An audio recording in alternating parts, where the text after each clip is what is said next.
El gran debate, diezmo, tradición o transformación. En el corazón de muchas iglesias cristianas modernas, un debate antiguo continúa rugiendo, el diezmo. ¿Es esta práctica antigua una reliquia de un pacto pasado o sigue siendo un principio relevante para los creyentes de hoy? Las opiniones son fuertes y variadas, dividiendo a las congregaciones y desafiando las interpretaciones de las Escrituras. Por un lado, están aquellos que ven el diezmo como un mandato legalista, relegado a los anales del Antiguo Testamento. Argumentan que la venida de Cristo inauguró una nueva era de gracia, liberándonos de las restricciones de la ley, incluido el requisito de entregar una décima parte de nuestros ingresos. Por otro lado, muchos creen firmemente que el diezmo es un principio atemporal, tan relevante hoy como lo fue en los días de Abraham. Señalan las enseñanzas de Jesús, quien, si bien no abogó explícitamente por el diezmo, enfatizó la importancia de dar generosamente y poner a Dios en primer lugar en nuestras finanzas. El debate se complica aún más por las realidades financieras del siglo XXI.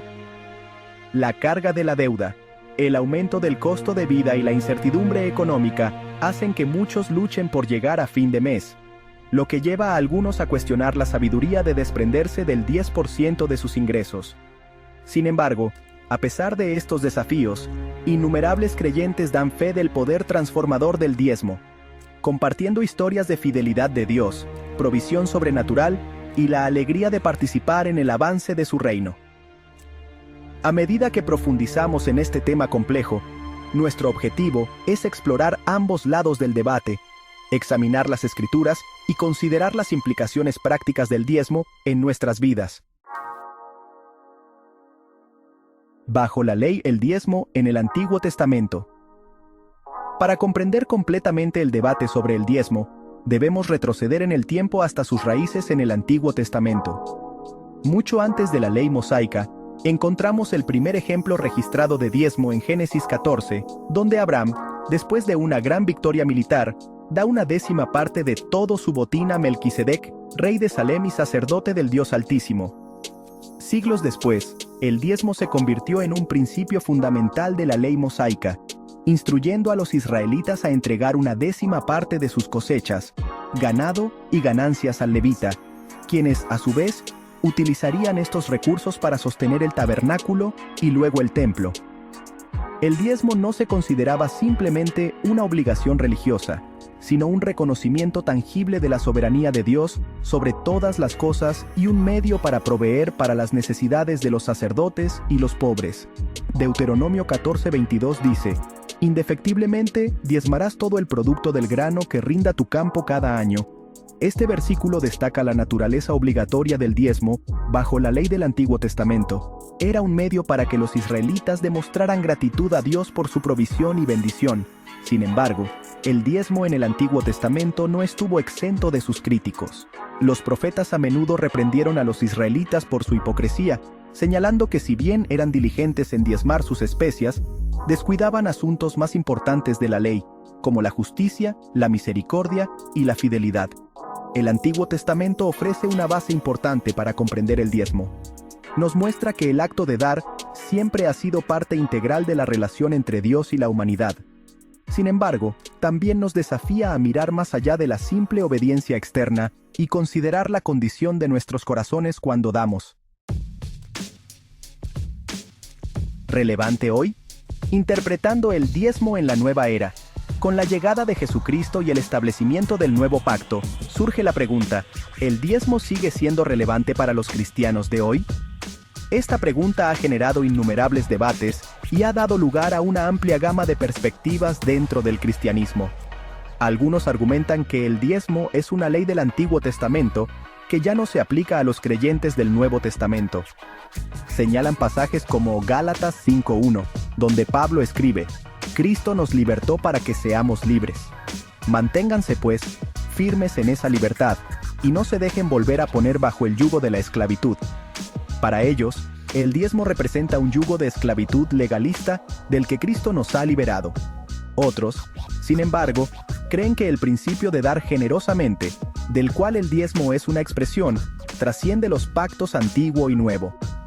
argumentan que si bien el diezmo puede no ser un requisito legalista bajo el nuevo pacto, sigue siendo un principio rector para vivir una vida de administración y gratitud. Jesús mismo, aunque no abordó explícitamente el diezmo, habló extensamente sobre la importancia de dar. En Mateo 6:21 dijo: «Porque donde esté tu tesoro, allí estará también tu corazón». Este versículo sugiere que nuestras prioridades financieras reflejan la condición de nuestros corazones. Además, el Nuevo Testamento enfatiza la importancia de apoyar el ministerio y cuidar de los necesitados. En 1 Corintios 9:14, Pablo escribe: «De la misma manera el Señor ordenó que los que anuncian el Evangelio vivan del Evangelio». Este versículo implica que aquellos que se dedican al ministerio deberían ser apoyados financieramente por la Iglesia. Está claro que el Nuevo Testamento no ofrece una respuesta simple y directa a la pregunta de si los cristianos deberían diezmar. Sin embargo, proporciona principios rectores que pueden ayudarnos a discernir la voluntad de Dios para nuestras finanzas y vivir vidas de administración y generosidad. A lo largo de la historia de la Iglesia, innumerables creyentes han dado fe del poder transformador del diezmo en sus propias vidas. Sus historias, llenas de fidelidad de Dios, provisión sobrenatural y la alegría de participar en el avance de su reino, ofrecen un testimonio convincente del principio de sembrar y cosechar. Tomemos, por ejemplo, a María, una madre soltera que luchaba por llegar a fin de mes. A pesar de sus limitados recursos, María tomó la decisión de diezmar fielmente sus ingresos, confiando en que Dios proveería para sus necesidades. Poco después de comenzar a diezmar, María recibió un ascenso inesperado en el trabajo, lo que alivió sus dificultades financieras y le permitió mantener a su familia. Para María, diezmar no se trataba de obtener una bendición financiera, sino de un acto de obediencia y confianza en Dios. O considere a Juan, un joven que luchaba contra la deuda de tarjetas de crédito. Después de escuchar un sermón sobre el diezmo, Juan se sintió desafiado a comenzar a dar a pesar de su situación financiera. Al principio, fue un acto de fe para Juan entregar una parte de sus limitados ingresos, pero persistió, confiando en que Dios honraría su obediencia. Para sorpresa de Juan, comenzó a experimentar avances en sus finanzas. Encontró nuevas oportunidades para ganar dinero, pudo liquidar sus deudas y experimentó una sensación de paz y libertad que nunca antes había conocido. Si bien estos testimonios no deben verse como una fórmula para obtener riqueza material, sirven como poderosos recordatorios del principio bíblico de que el que siembra escasamente, también segará escasamente, y el que siembra generosamente, generosamente también segará. 2 Corintios 9:6. Estos testimonios, extraídos tanto de las Escrituras como de las experiencias de creyentes contemporáneos, pintan una imagen convincente del potencial transformador del diezmo. Revelan que diezmar no se trata simplemente de dinero, sino de una cuestión del corazón, una cuestión de obediencia, confianza y participación en la obra transformadora de Dios en el mundo.